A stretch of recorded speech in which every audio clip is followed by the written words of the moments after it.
अस्सलाम वालेकुम dear students, welcome to the line forces academy YouTube channel. So dear students, जैसा कि आप सबको पता है कि एएफएनएस की रजिस्ट्रेशन जो है आज से स्टार्ट हो चुकी है। तो इससे पहले एक लेक्चर मैंने अपलोड किया था जिसमें मैंने रजिस्ट्रेशन से रिलेटेड आपको कंप्लीट गाइडेंस दी थी। यहाँ पर जस्ट एक ही बात आपको कहना चाहूँगा कि अभी आप लोग अप्लाई ना करें, पहले अपनी तैयारी कंप्लीट कर ले, बाद में आप लोगों ने अप्लाई। सो देखिए डियर स्टूडेंट्स, इस वीडियो के अंदर हम क्या पढ़ने जा रहे हैं। इस वीडियो के अंदर सबसे पहले मैं आप लोगों को टेस्ट का पैटर्न समझाऊंगा, वर्बल के कुछ मोस्ट रिपीटिंग क्वेश्चंस जो लास्ट ईयर 2024 में आए थे वो पूरा पेपर हम डिस्कस करेंगे कि उसके ट्रिक्स क्या है और उन क्वेश्चंस को कैसे सॉल्व करना है बगैर कैलकुलेटर के और बगैर पेज के। एकेडमिक के जो मोस्ट रिपीटेड क्वेश्चंस है जिन टॉपिक से आए हुए हैं तो उनको भी हम डिस्कस करेंगे, और हमारे जो टेस्ट पासिंग गारंटीड कोर्सेज है तो उनको भी हम डिस्कस करेंगे। तो सबसे पहले मैं आपको अपना इंट्रोडक्शन बताते चलूँ। मेरा नाम डॉक्टर सदीद एहसन है। मैं पिछले 7 साल से स्टूडेंट्स को तैयारी करवा रहा हूँ इनिशियल टेस्ट की, एम कैडेट, एएमसी, एएफएनएस की, और मैं आर्मी मेडिकल कॉलेज से क्वालिफाइड हूँ। ठीक है। सो डियर स्टूडेंट, आप लोग बेहतर जानते हो कि हम खुद इन स्टेप से गुजरे हैं, खुद ये चीज़ें क्लियर कर चुके हैं। तो जो तैयारी हम आपको करवाएंगे या जो गाइडेंस हम आपको देंगे वो सबसे बेहतरीन होगी। यूट्यूब पे आपने बहुत सारे लोग देखे होंगे जो आपको कहेंगे कि 1000 में या 500 में या 2000 में हम आपको तैयारी करवा देंगे, लेकिन उनको ABC कभी नहीं पता कि एएफएनएस क्या है या इसका टेस्ट कैसे होता है और इसके अंदर आपने कैसे अपेयर होना है, कैसे तैयारी करनी है। सो आप लोगों ने अपना टाइम उसके ऊपर वेस्ट नहीं करना। आप लोगों ने ऑथेंटिक इन्फॉर्मेशन के लिए यूट्यूब चैनल लाजमी सब्सक्राइब करें। इंशाल्लाह जितना हमसे हो सकता है हम आपकी हेल्प करेंगे, आपको गाइड करेंगे। तो सबसे पहले हम आते हैं टेस्ट पैटर्न की तरफ। आपके टेस्ट के अंदर 3 चीज़ें हैं। सबसे पहला जो पोर्शन है वो है वर्बल का। वर्बल के 84 क्वेश्चन होंगे, 30 मिनट्स का टाइम दिया जाएगा। नॉन वर्बल के 64 क्वेश्चन होंगे और 30 मिनट्स का टाइम आपको दिया जाएगा। यहाँ पर देखिए एक टेक्निकल चीज़ ये है, अगर हम वर्बल नॉन वर्बल को देखें तो यहाँ पर क्वेश्चन ज़्यादा है और टाइम कम है। कम टाइम में ज़्यादा क्वेश्चन सॉल्व करने के लिए you must know the shortcut tricks, और शॉर्टकट ट्रिक्स सारे के सारे हमारे नोट्स के अंदर भी मौजूद है और हम अपने लेक्चर्स के अंदर भी आपको पढ़ाते हैं। अभी इस लेक्चर में भी आपको पढ़ाऊंगा कुछ शॉर्टकट ट्रिक्स। तो यहाँ पर आपको शॉर्टकट ट्रिक्स आने चाहिए। और वर्बल नॉन वर्बल के अंदर आप लोगों ने कोशिश करनी है कि 95% से ज़्यादा मार्क्स आप हासिल कर ले, तब भी आपका नाम मेरिट में आएगा। क्योंकि सिर्फ टेस्ट पास करना मकसद नहीं है। ये जो आपको यूट्यूब पे लोग मिलेंगे जो आपको कहेंगे कि आपका टेस्ट पास हो जाएगा, सो सिर्फ टेस्ट पास करने से कुछ नहीं होता, मेरिट में आना होता है। और मेरिट में आने के लिए आपके टेस्ट के अंदर 90% से ज़्यादा मार्क्स लाजमी है। और उन 90% मार्क्स को अचीव करने के लिए वर्बल के अंदर एटलीस्ट आपके 95% क्वेश्चन तो ठीक होने चाहिए। फिर उसके बाद आपका एकेडमिक होता है, 50 क्वेश्चन होते हैं और 30 मिनट्स का टाइम होता है। अभी एकेडमिक की अगर हम बात करें तो ये आपके एफएससी कोर्स से होता है जिसके अंदर फिजिक्स, केमिस्ट्री, बायोलॉजी और इंग्लिश इंक्लूड है। अगर इन 4 सब्जेक्ट्स को हम मिलाएं तो तकरीबन 100 चैप्टर्स बनते हैं। अभी 100 चैप्टर्स को सिर्फ 50 MCQs के लिए पढ़ना ये स्मार्ट स्टडी नहीं है। और अगर आप पढ़ भी लेते हैं तो आपको क्या पता कि कौन सा क्वेश्चन आएगा, कहाँ से आएगा, तो आपसे गलती हो सकती है और आपकी तैयारी कंप्लीट भी नहीं है। तो इसलिए डियर स्टूडेंट्स, जो तैयारी हम आपको करवाएंगे या जो हम आपको अपने नोट्स देंगे वो आपके सेंटर के मुताबिक होंगे। और अगर आप सिर्फ उनको तैयार कर लेते हो तो आपको अपने बुक्स पढ़ने की ज़रूरत नहीं है। क्योंकि देखिए एएफएनएस का जो टेस्ट है ये पूरे पाकिस्तान के बुक से आता है, पंजाब से भी आता है, KPK से भी, सिंध से, बलूचिस्तान और फेडरल, इन सब को मिला के टेस्ट आता है। तो जो हमने अपने नोट्स बनाए हुए हैं और रेलेवेंट नोट्स है और सारे सेंटर्स के हिसाब से आपको मिले। एकेडमिक पोर्शन के जो मोस्ट रिपीटेड क्वेश्चंस है उसको डिस्कस करेंगे और वर्बल के जो क्वेश्चंस है उसको डिस्कस करेंगे। वर्बल के वो क्वेश्चंस जो बार बार रिपीट होते हैं तो तकरीबन 7-8 क्वेश्चंस है जो मैंने अपने इस लेक्चर के अंदर लगाए हुए हैं। तो देखिए सबसे पहला क्वेश्चन क्या है कि व्हाई वी बॉयल मिल्क, हम मिल्क को क्यों बॉयल करते हैं। ये क्वेश्चन अक्सर इनिशियल टेस्ट में आता है। तो आपका ऑप्शन होगा टू किल जर्म्स। ठीक है, टू किल जर्म्स, ये आपका आंसर होगा वहां पर। ठीक है, ये MCQs की फॉर्म में आएगा। नेक्स्ट आपसे क्वेश्चन पूछा जाता है कि why we send children to school, तो आपका आंसर होगा फॉर ग्रूमिंग। ठीक है, एजुकेशन तो हर जगह से हासिल की जा सकती है लेकिन मेन मकसद वहां पे ये होता है कि ग्रूमिंग हो, तो ग्रूमिंग में एजुकेशन प्लस उनकी डेवलपमेंट सब कुछ आ जाता है। ठीक है, इसके अलावा देखिए न्यूज़पेपर इश्यूज पर, तो देखिए आपका आंसर होगा करंट अफेयर्स। अक्सर स्टूडेंट इसमें गलती कर लेते हैं, वहाँ पे लिख देते हैं नॉलेज, तो नॉलेज नहीं है। देखिए न्यूज़पेपर तो ऑलरेडी हम करंट अफेयर्स के लिए पढ़ते ताकि हमें पता चल जाए कि आसपास क्या हो रहा है। तो अगर करंट अफेयर्स का ऑप्शन ना हो तब फिर आपने नॉलेज टेक करना है। ठीक है, लेकिन सबसे पहले आपको करंट अफेयर्स का ऑप्शन मिलेगा, आपने करंट अफेयर्स के ऊपर क्लिक करना है। ठीक है, इसके अलावा देखिए कार इज यूज फॉर, तो देखिए ट्रेवल। ठीक है, ट्रेवल के लिए यूज होता है। ठीक है, अभी देखिए 90% आप 90, तो अगर इस किस्म का क्वेश्चन आपके इनिशियल टेस्ट में आ जाए तो इसका शॉर्टकट ट्रिक ये है कि इस 90 का पहला डिजिट जो कि 9 है, इस दूसरे के 90 के पहला डिजिट वो भी 9 है, उसके साथ मल्टीप्लाई कर, तो देखिए 9 multiply by 9 is equal to 81।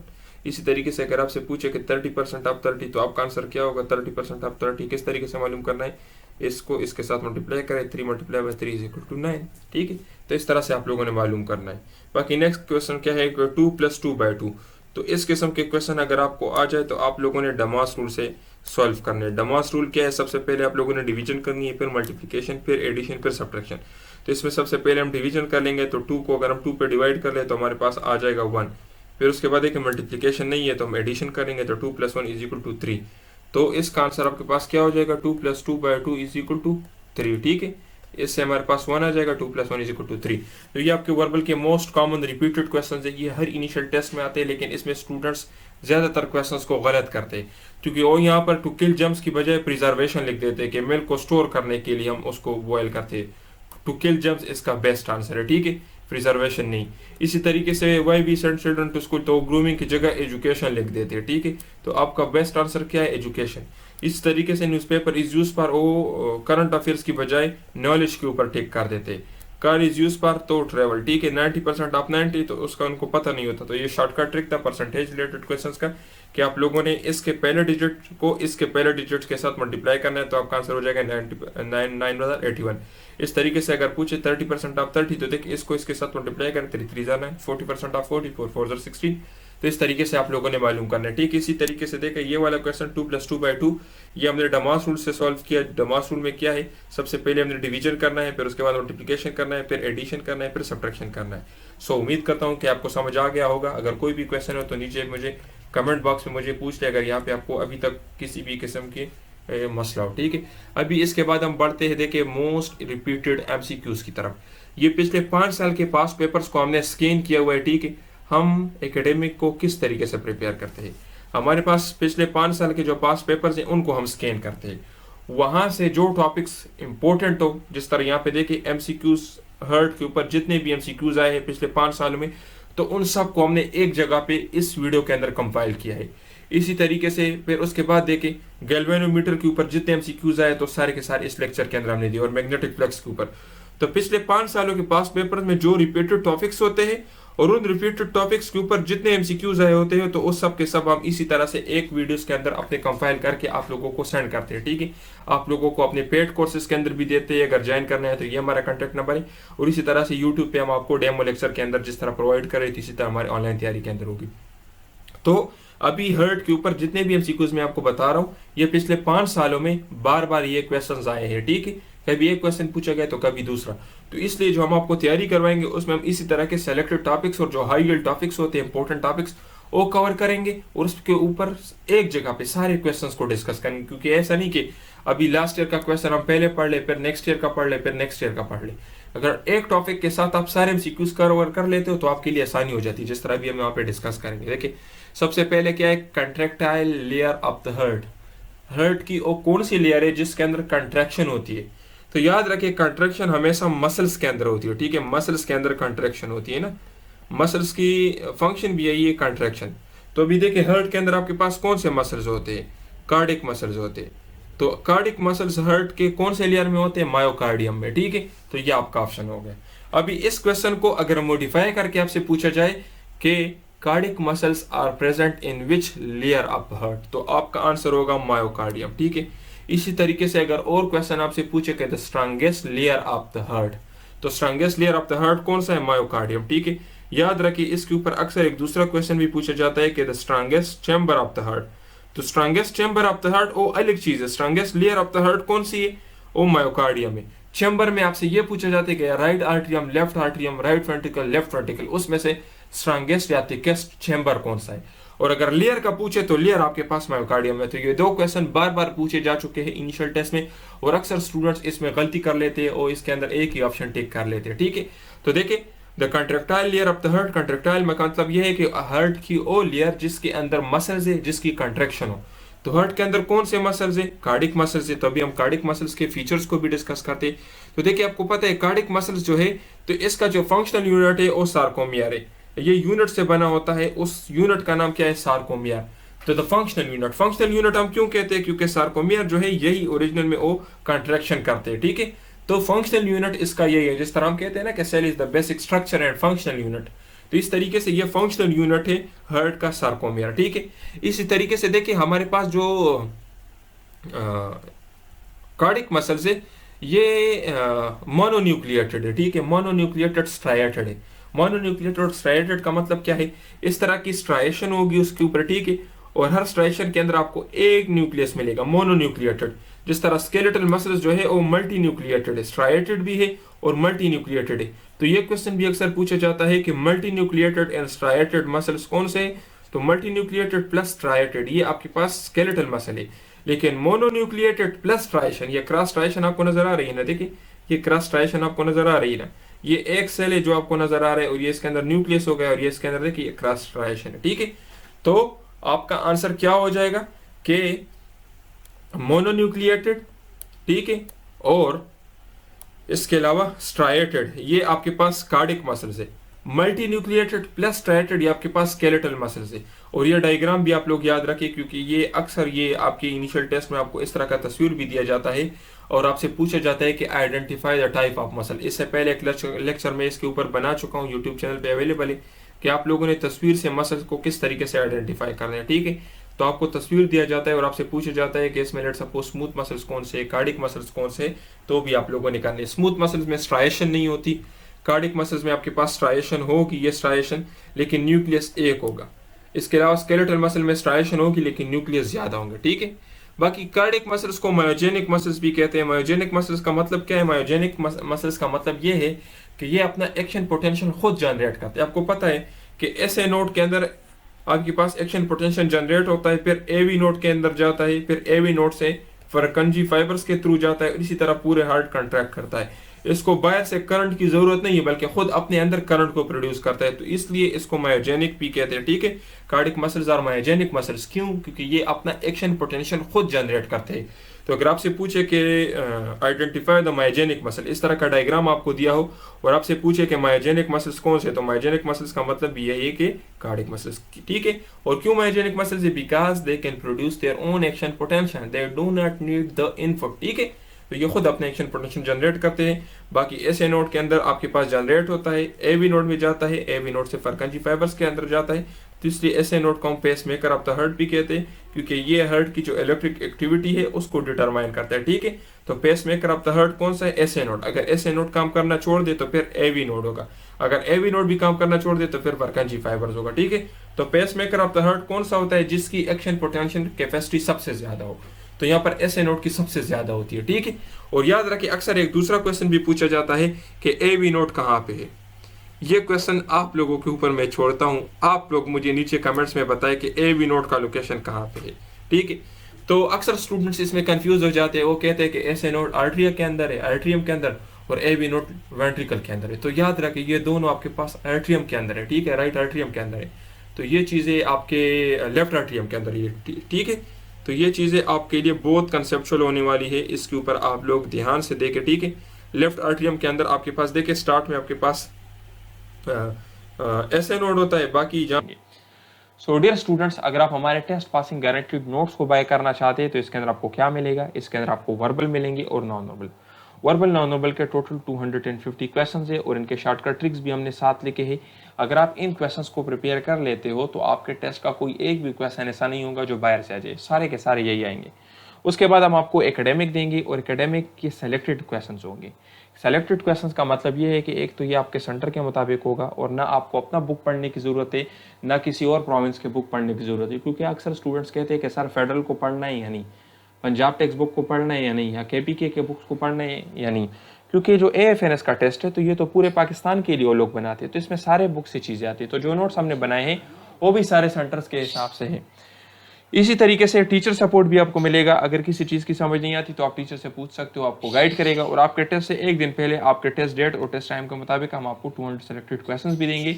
In notes की जो फीस है वो 5500 है। इसके अलावा अगर आप हमसे कंप्लीट ऑनलाइन तैयारी करना चाहते हो तो हमारे पास और भी दो तरह के कोर्सेज है।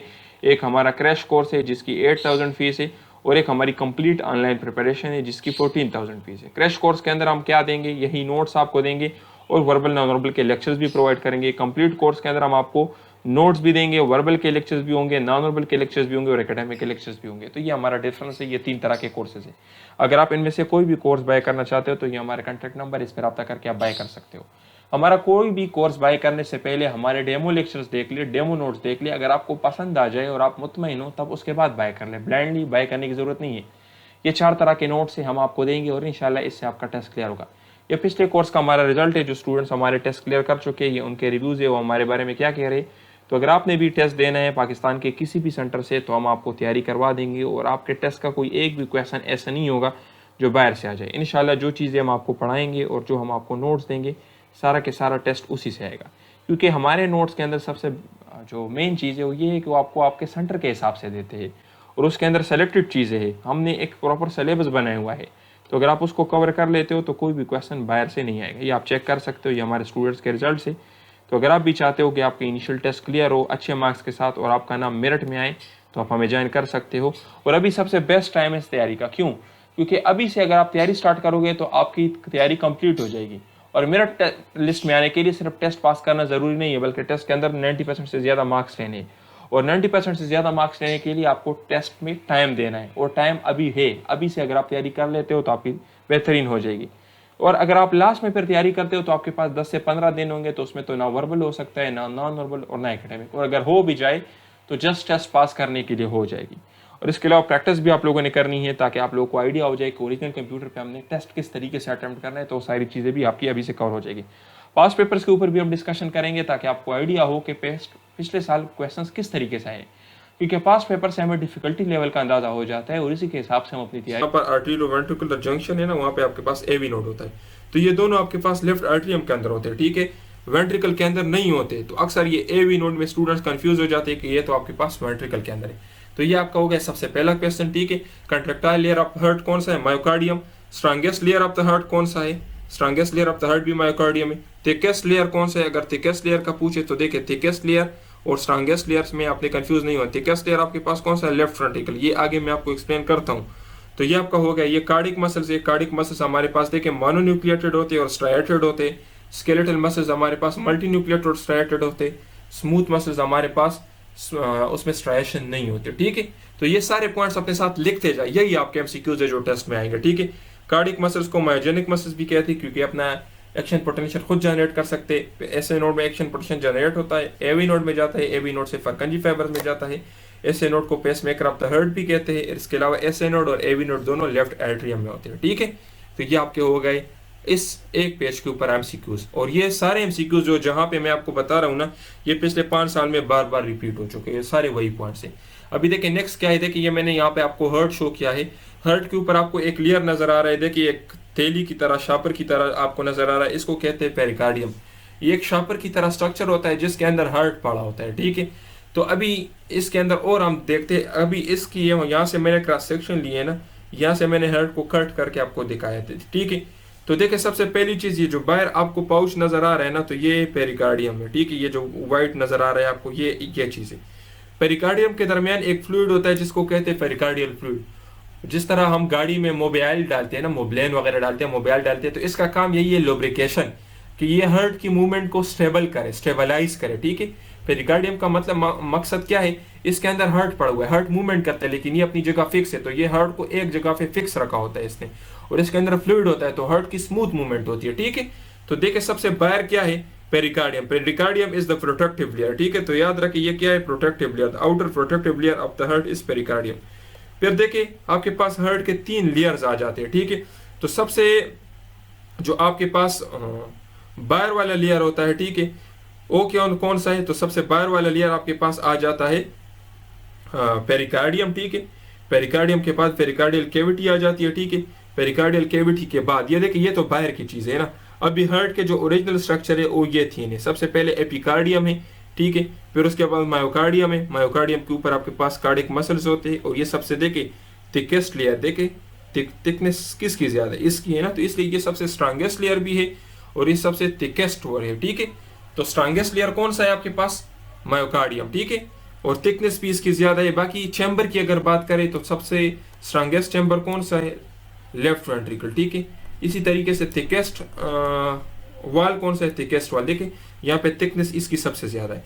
फिर सबसे अंदर आपके पास होता है एंडोकार्डियम, ठीक है। तो ये 3 लेयर्स हो गए। देखिए लेट सपोज अगर मैं इस तरह का हार्ट ड्रा कर लूँ ना आपके सामने, ये मैंने लेट सपोज, खैर ड्राइंग तो मेरी इतनी अच्छी नहीं है, अगर मैंने हार्ट ड्रा किया और यहाँ से मैं ये उठा लूँ, तो सबसे अंदर मेरे पास कौन सा होगा, सबसे अंदर मेरे पास होगा विच लेयर, एंडोकार्डियम, ठीक है।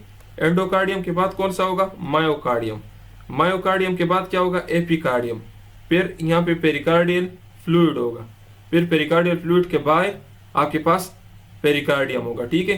तो pericardium is the outer protective pouching, ठीक है। और हार्ट का जो आउटर लेयर है वो कौन सा है, एपिकार्डियम, ठीक है। तो अगर आपसे पूछे कि the outer layer of the heart, तो एपिकार्डियम, क्योंकि ये तो हार्ट का अपना लेयर है ना। और अगर आपसे पूछे कि the outer protecting pouch of the heart is तो पेरिकार्डियम, क्योंकि पेरिकार्डियम हार्ट का स्ट्रक्चर नहीं है, हार्ट के मसल्स के अंदर नहीं है, बल्कि हार्ट के बाहर एक अलग स्ट्रक्चर है, ठीक है। हार्ट के बाहर शापर की तरह, शापरनुमा या एक बेग की तरह स्ट्रक्चर है जिसके अंदर हार्ट पड़ा हुआ है। तो अगर आपसे पूछे कि the outer most layer of the heart, तो आपका आंसर होगा एपिकार्डियम, ठीक है। अगर आपसे पूछे कि the outer most protective pouching of the heart is called, तो पेरिकार्डियम, और यहाँ पे ये पेरिकार्डियल फ्लूइड होता है, ठीक है। तो अगर ये पेरिकार्डियल फ्लूइड में आपके पास इन्फेक्शन हो जाए तो आपके पास क्या होगा, यहाँ पे इफ्यूजन हो जाएगा। अगर फ्लूइड का लेवल बढ़ जाए तो आपके पास हार्ट को ये प्रेस करेगा, हार्ट को कंप्रेस करेगा, तो हार्ट फेलियर के चांसेस होते हैं, ठीक है। ये आपके बुक में लिखा है। बाकी देखिए यहाँ पर मैंने एक दूसरा आपके पास तस्वीर ऐड किया हुआ है। तो ये तस्वीर आपके लिए बहुत इंपॉर्टेंट है, ये डायग्राम आपके लिए बहुत इंपॉर्टेंट है। क्यों इंपॉर्टेंट है, सबसे पहले तो इसमें लेबलिंग हुई है। तो ये लेबलिंग आप लोगों ने याद रखना है, आपके टेस्ट में कोई भी पूछा जा सकता है। याद रखिए जो पॉइंट्स मैं आपको बता रहा हूँ ना, तो ये तो आपके एमडी कैट के लिए भी बहुत इंपॉर्टेंट है, बहुत जरूरी है, ठीक है। आपके एमडी कैट के लिए भी जरूरी है, इसके अलावा आपके नम्स के टेस्ट के लिए भी, और आर्मी मेडिकल कॉलेज के लिए तो ऑलरेडी हम इसको कर रहे हैं, ठीक है। तो ये तस्वीर आप लोग याद रख ले। अक्सर नम्स के टेस्ट में भी ऐसा होता है कि आपको इस तरह का एक डायग्राम दिया जाता है, और वहाँ पे आपको लेट सपोज अगर इस तरह का कहे कि ए, आप बताए कि ए नंबर स्ट्रक्चर कौन सा है, या अगर आपसे पूछे कि बी नंबर स्ट्रक्चर कौन सा है, या आपसे पूछे सी नंबर स्ट्रक्चर कौन सा है, डी नंबर स्ट्रक्चर कौन सा है, तो इस तरह की लेबलिंग होती है और आपको बताया जाता है कि आप बताए कि ये स्ट्रक्चर कौन सा है। तो देखिए सबसे पहली चीज यहाँ पर ये आपके पास होगा ये राइट एट्रियम, ये राइट वेंट्रिकल। यहाँ पे देखे लेफ्ट एट्रियम, लेफ्ट वेंट्रिकल। तो देखिए यहाँ पे मैं आपकी आसानी के लिए इस तरह का एक डायग्राम ड्रा करता हूँ, ठीक है, यहाँ पर आपकी आसानी के लिए, ठीक है। यहाँ पे देखिए ये क्या है, राइट आर्ट्रियम। ये डायग्राम आप अपने साथ बनाए, आपके लिए इंतहाई आसान हो जाएगा। ये क्या है, राइट वेंट्रिकल।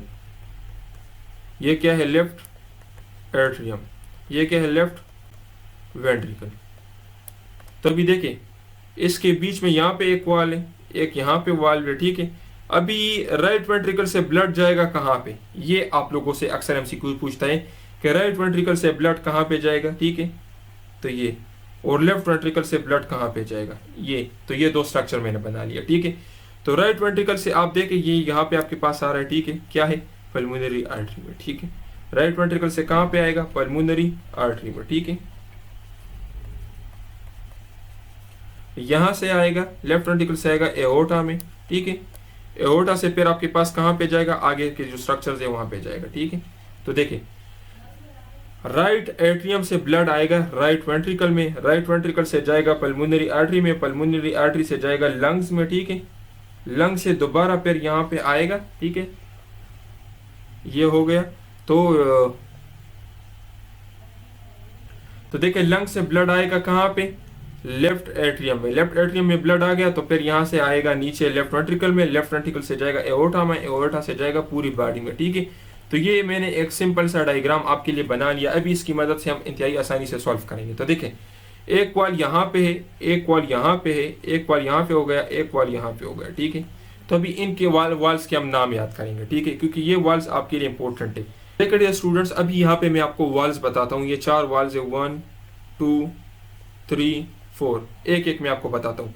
सबसे पहले राइट एट्रियम और राइट वेंट्रिकल के दरमियान जो वाल्व है इसको कहते हैं ट्राइकस्पिड, ठीक है, ट्राइकस्पिड, ट्राइकस्पिड वाल्व, ठीक है। यहाँ पे आपको नजर आ रहा है ना, ट्राइकस्पिड वाल्व, ठीक है। यहाँ पे देखें लेफ्ट एट्रियम और लेफ्ट वेंट्रिकल के दरमियान जो वाल्व इसको कहते हैं बाई कस्पिड, ठीक है, बाई कस्पिड, या और क्या कहते हैं इसको कहते हैं माइट्रल वाल्व, ठीक है, बाइकस्पिड और माइट्रल वाल्व, ठीक है, ये हो गया। बाकी उसके बाद आप लोग देख लें यहाँ पे आपको जो नजर आ रहा है कि राइट वेंट्रिकल और पल्मोनरी आर्टरी के दरमियान जो वाल्व है इसको क्या कहते हैं, इसको आप लोगों क्या कहेंगे, इसको कहेंगे पल्मोनरी वाल्व, ठीक है, क्योंकि पल्मोनरी आर्टरी के बीच में ना पल्मोनरी वाल्व, ठीक है। तो अगर आपसे पूछे कि the valve between the right ventricle and pulmonary artery is तो पल्मोनरी वाल्व, ठीक है।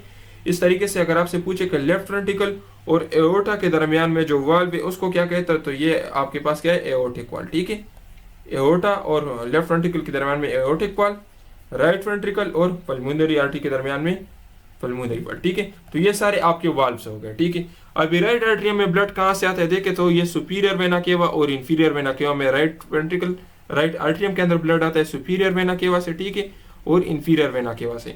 यहाँ से ब्लड आ जाएगा राइट वेंट्रिकल में, राइट वेंट्रिकल से पल्मोनरी आर्टरी के थ्रू चला जाएगा लंग्स में। ठीक है, ये सारे आपके एमसीक्यूज है। लंग्स में ब्लड की ऑक्सीजनेशन हो जाएगी, फिर आ जाएगा लेफ्ट आर्टरियम में, लेफ्ट आर्टरियम से ब्लड आ जाएगा लेफ्ट वेंट्रिकल में, लेफ्ट वेंट्रिकल से ब्लड चला जाएगा एओर्टा में, एओर्टा से ब्लड चला जाएगा पूरे बॉडी में। ठीक है, तभी आप मुझे बताए कि सबसे ज्यादा प्रेशर कहाँ पे होगा, क्योंकि जाहिर सी बात है लेफ्ट वेंट्रिकल से ब्लड जाएगा एओर्टा में और यहाँ से ब्लड जाएगा पूरी बॉडी में, तो इसलिए सबसे थिक सबसे स्ट्रांगेस्ट लेयर ऑफ हार्ट कौन सा है? Left ventricle. क्यों? क्योंकि ये ब्लड को पंप करता है पूरी बॉडी के। ठीक है, तो पूरी बॉडी को अगर देखें आपके बाल में भी ब्लड जाएगा और आपके नीचे नाखून में भी ब्लड जाएगा, तो इसको कितनी जोर लगानी पड़ेगी। तो इसलिए सबसे जो स्ट्रांगेस्ट लेयर है ना वो लेफ्ट वेंट्रिकल है। ठीक है, तो अगर आपसे क्वेश्चन पूछा जाए कि the strongest chamber of the heart, तो लेफ्ट वेंट्रिकल। अगर आपसे क्वेश्चन पूछा जाए कि which artery has the highest pressure, तो एओर्टा के अंदर सबसे हाईएस्ट प्रेशर होगा। ठीक है, इसी तरीके से देखिए और भी यहाँ पर हम एमसीक्यूज को डिस्कस करते हैं, तो ये सारे तो आपके हो गए। ठीक है, तो देखिए ये आपके पास सुपीरियर वेना केवा आपको नजर आ रहा है, मैंने आपको डिस्कस कर लिया superior vena cava, right atrium, ये राइट वेंट्रिकल हो गया। ये देखिए ये आपके पास ट्राइकस्पिड वाल्व हो गया, ये आपके पास पल्मोनरी वाल्व हो गया, ये आपके पास एओर्टिक वाल्व होगा, ये माइट्रल या बाइकैप्सिड वाल्व होगा, ये लेफ्ट एट्रियम हो गया, ये लेफ्ट वेंट्रिकल। ठीक है, ये तो आपके हो गए। अब ये आपके पास एओर्टा है, ये अक्सर एओर्टा का स्ट्रक्चर आपको बताया जाता है कि आप आइडेंटिफाई कर लें, इसके ऊपर इस तरह से ए लिखा होता है कि आइडेंटिफाई द लेबल स्ट्रक्चर। ठीक है, तो ये हो गया। अभी आप लोग अगर मैं आपको असाइनमेंट दे दूं कि आप मुझे बताएं कि पल्मोनरी आर्टरी कितने है, क्योंकि ये जब हम जिस टाइम इनिशियल टेस्ट दे रहे थे ना, तो उस टाइम ये क्वेश्चन हमारे टेस्ट में आया था कि पल्मोनरी आर्टरीज कितने होते हैं। ठीक है, तो ये आप लोग का असाइनमेंट है, पल्मोनरी आर्टरीज कितने हैं और पल्मोनरी वेन्स कितने हैं। आगे लेक्चर में मैं आपको बताता हूँ, लेकिन ये आप लोग का असाइनमेंट है, आप लोग चेक कर लें। यहाँ पे देखिए आपको नजर आ रहे हैं ना, ये देखिए ये पल्मोनरी वेन्स आपको नजर आ रहे हैं, दो ये हो गए और दो ये हो गए। पल्मोनरी आर्टरीज एक ये है एक ये है, तो हर लंग के लिए दो पल्मोनरी वेन्स होते हैं और एक पल्मोनरी आर्टरी होते हैं। तो अगर आपसे पूछे कि पल्मोनरी आर्टरीज कितने हैं तो दो, अगर पूछे कि पल्मोनरी वेन्स कितने हैं तो चार। ये सारे स्ट्रक्चर्स आप लोग की किताब में दी गई होती है, लेकिन अक्सर लिखा नहीं होता इसको, तो आप इसमें फिर कंफ्यूज हो जाते हैं। तो अभी तक आपको समझ आ गया, अगर कोई भी क्वेश्चन हो तो आप पूछ सकते। देखिए इंतहाई आसानी से ये डायग्राम मैंने आपके लिए बना लिया है, अगर ये डायग्राम आपको याद हो ना तो कोई भी क्वेश्चन आपसे गलत नहीं होगा। अभी देखिए हम बढ़ते हैं नेक्स्ट क्वेश्चन की तरफ, thickest layer of the heart. तो देखिए मैंने थिकेस्ट लेयर आपको बता दिया ना, थिकेस्ट लेयर कौन सा है हार्ट का? मायोकार्डियम। क्यों? क्योंकि इसकी थिकनेस सबसे ज्यादा थी ना, आपने वो पीछे डायग्राम में देख लिया था ना, सबसे थिकेस्ट लेयर कौन सी थी? मायोकार्डियम। मायोकार्डियम क्या है? कार्डियक मसल से, और कार्डियक मसल से रिलेटेड मैंने आपको क्या बता दिया कि ये आपके पास ट्राइएटेड होते हैं और ये आपके पास मोनोन्यूक्लिएटेड होते हैं। ठीक है, मोनोन्यूक्लिएटेड। इसी तरीके से अगर मैं आपको बताऊं कि अच्छा स्केलेटल मसल, तो स्केलेटल मसल्स भी आपके पास क्या होते हैं? स्ट्राइएटेड होते हैं, लेकिन वो आपके पास क्या होते हैं? मल्टी न्यूक्लिएटेड होते हैं। ठीक है, मल्टी न्यूक्लिएटेड। ठीक है, और सबसे लार्जेस्ट क्वांटिटी में भी आपके पास क्या है? स्केलेटल मसल्स है। ठीक है, अच्छा देखिए बाकी क्या है? The wall surrounding the heart is, तो देखिए ये एमसीक्यूज आया है कि ओ वॉल जो हार्ट को सराउंड करता है तो क्या है? पेरिकार्डियम है। ठीक है, the wall surrounding the heart. ठीक है, अगर आपसे पूछे कि the outer most layer of the heart, तो फिर आपका होगा epicardium. The wall surrounding the heart means आपसे लेयर का नहीं पूछा कि हार्ट की कौन सी लेयर है, आपसे पूछा गया कि कौन सा वॉल जो है हार्ट को सराउंड करते हैं। तो आपको मैंने बताया कि पेरिकार्डियम एक पाउच की तरह स्ट्रक्चर है, एक बैग की तरह स्ट्रक्चर है जिसके अंदर हार्ट पड़ा हुआ है और उसके साइड पे एक फ्लूइड है जिसको पेरिकार्डियल फ्लूइड कहते हैं, जो हार्ट की मूवमेंट को स्टेबलाइज करते हैं। ठीक है, तो हार्ट को स्टेबल करता है। ठीक है, इसका फंक्शन क्या है कि हार्ट को स्टेबल करता है। मेडियास्टिनम क्या है? चेस्ट के अंदर वो रीजन जहां पे हार्ट पड़ा हुआ है, तो उस पूरे रीजन को मेडियास्टिनम कहते हैं। ठीक है, ये इसकी मूवमेंट को फैसिलिटेट करता है ताकि रबिंग ना हो, क्योंकि जाहिर किसी बात है हार्ट मूवमेंट करता है, तो अगर ये फ्लूइड ना होता तो हार्ट की मूवमेंट दर्दनाक होती। ठीक है, दर्द महसूस होता आपको, तो इसलिए इसका काम क्या है कि ये हार्ट की मूवमेंट को फैसिलिटेट करता है और हार्ट को बाकी स्ट्रक्चर से सेपरेट करता है। क्योंकि जाहिर सी बात है एक शापर के अंदर पड़ा हुआ है, तो जिस तरह हम शापर के अंदर मुख्तलिफ चीजें डालते हैं ताकि एक दूसरे से अलग हो, तो इसलिए इसने जो मेडियास्टिनम के अंदर बाकी स्ट्रक्चर्स है, आपका लंग हो गया, बाकी जो स्ट्रक्चर्स है, तो उससे सेपरेट करता है। ठीक है, और ये जो पेरिकार्डियम है इसके दो लेयर्स होते हैं, फाइब्रस लेयर्स और सीरस लेयर्स। ठीक है, तो याद रखें, जस्ट ये याद रखें कि इसके दो लेयर्स होते हैं, फाइब्रस और सीरस लेयर। ठीक है, बाकी आपके लिए याद करने की जरूरत नहीं है। तो देखिए यहाँ पर मैंने इसकी तस्वीर दोबारा से दी है, ये जो बाहर आपको पाउच नजर आ रहे हैं, ये वाल नजर आ रही है व्हाइट कलर का, ये आपके पास क्या है? ये पेरिकार्डियम है। ठीक है, पेरिकार्डियम के अंदर क्या होता है? दो लेयर्स होते हैं। ठीक है, और इन दो लेयर्स के बीच में पेरिकार्डियल फ्लूइड होता है, फाइब्रस और सीरस लेयर होता है। अच्छा देखिए, strongest chamber of the heart, तो मैंने आपको बताया strongest chamber of the heart क्या है, लेफ्ट वेंट्रिकल। क्यों स्ट्रांगेस्ट है? क्योंकि इसने ब्लड को सप्लाई करना होता है कहाँ पे, एओर्टा में, और एओर्टा से ब्लड कहाँ पे जाता है, पूरी बॉडी में, फुल बॉडी में, ठीक है। तो इसलिए ये हमारे पास क्या है, सबसे स्ट्रांगेस्ट चैम्बर है, क्योंकि इसने ब्लड को बहुत ज्यादा इलाके में फैलाना होता है, ठीक है। बाकी आपको मैंने एक और इंपॉर्टेंट पॉइंट बताया कि अगर आपसे पूछे कि सबसे हाईएस्ट प्रेशर कहाँ पे होगा, तो एओर्टा में, ठीक है, एओर्टा में सबसे हाईएस्ट प्रेशर होगा, ठीक है। तो अक्सर क्वेश्चन पूछता है कि which artery has the highest pressure, तो एओर्टा, ठीक है। और याद रखिए आर्टरी और वेन के मुकाबले में हाईएस्ट प्रेशर कहाँ पे होगा, आर्टरी में होगा, वेन में प्रेशर कम होता है, ठीक है। आर्टरीज जो है ये डीप होती है, ये बॉडी में डीप होते हैं, और जो बॉडी के ऊपर आपको नजर आते हैं ना सुपरफिशियल, ये जो ब्लू ब्लू नजर आ रही है, ये वेन्स होते हैं, ठीक है। तो ये चीज भी आप याद रखें। तो ये आपका हो गया strongest chamber of the heart. इसी तरीके से अगर आपसे पूछे थिकेस्ट लेयर, तो थिकेस्ट लेयर आपके पास कौन सा है, मायोकार्डियम। स्ट्रांगेस्ट चैम्बर कौन सा है, लेफ्ट वेंट्रिकल। और आपको मैंने यहाँ पे बता दिया कि लेफ्ट वेंट्रिकल और एओर्टा के बीच में क्या होता है, एओर्टिक वाल्व होता है, ठीक है, एओर्टिक वाल्व, ठीक है, एओर्टिक वाल्व। इस तरीके से आपको मैंने बताया कि लेफ्ट एट्रियम और लेफ्ट वेंट्रिकल के बीच में क्या होता है, माइट्रल वाल्व या बाइकस्पिड वाल्व, ठीक है।